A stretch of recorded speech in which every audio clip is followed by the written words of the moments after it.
Folks, if you haven't yet, you may experience this in the hobby. Your fish gets a little sick, you use medication, and you cure your fish. In a few weeks, that same disease comes back, you use the same medication, but it doesn't work. In this video, we're going to talk about why. So the beginning guide to fish disease and medication, part 2, why the same meds might not work twice, coming up. I'm going to go back here a few months to when I did a video on how I cured my beta's fin rot from banged up to buffed up. Now at the time, my beta was using the driftwood as a back scratcher. This ripped off quite a few of his scales. He was trying to squeeze himself into areas he shouldn't be, and that opened up sores, and opportunistic bacteria infected those areas. Now I was able to cure his fin rot the first time around using a combination of jungle fungus clear and Canaplex, the main ingredients being nitrofurazone and kanamycin. Now he did have a little bit of healing to do after the treatment, but everything worked out very well. His fin rot healed, his scales started to heal, and I started to see new fin growth, so all was well at this point.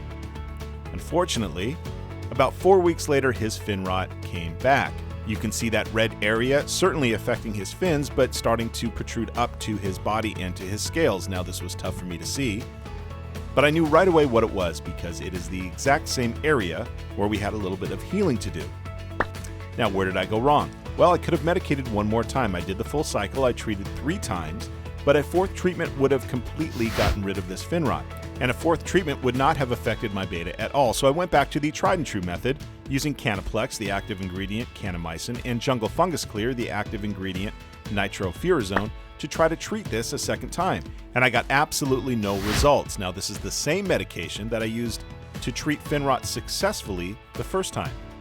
The second time using it, it didn't work at all. Now how could this be? Well, folks, we want to talk about bacterial immunity. Just as we can build up immunity to viruses and bacteria, whether gram-negative or gram-positive, bacteria can build up immunity to medication as well. And this is exactly what was happening the second time I tried to treat my beta's fin rot. In the first video of this series, we talked about the amount of medications that are out on the market.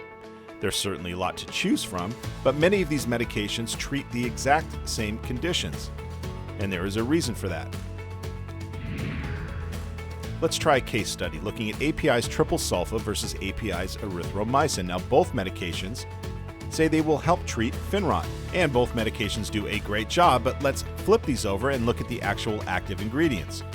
In triple sulfa, the active ingredient is sulfathiazole, and in erythromycin, of course, the active ingredient is erythromycin.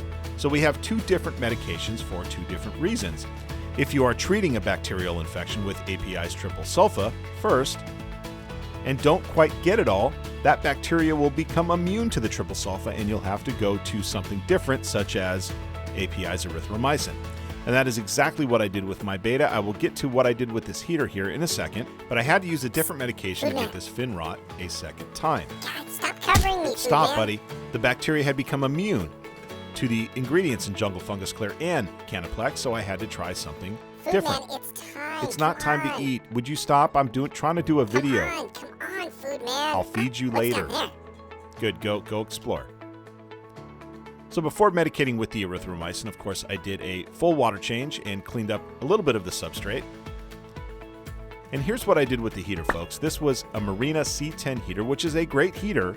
The problem is it's set to maintain a temperature of 78 degrees. Now, not only is that not quite hot enough for a beta, but when you're treating disease, it's nice to have a little more temperature. So I went with this Via Aqua.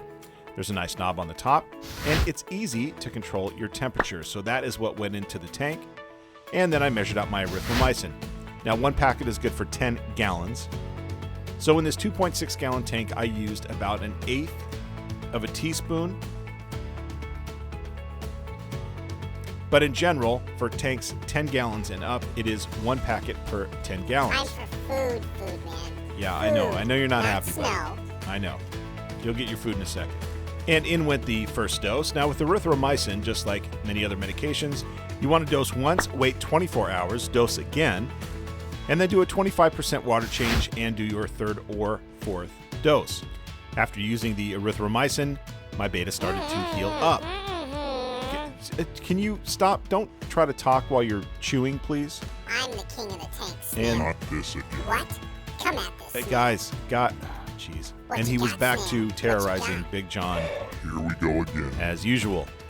Folks, what to take out of this video: as we build immunity to viruses and bacteria, bacteria can build up immunity to medications.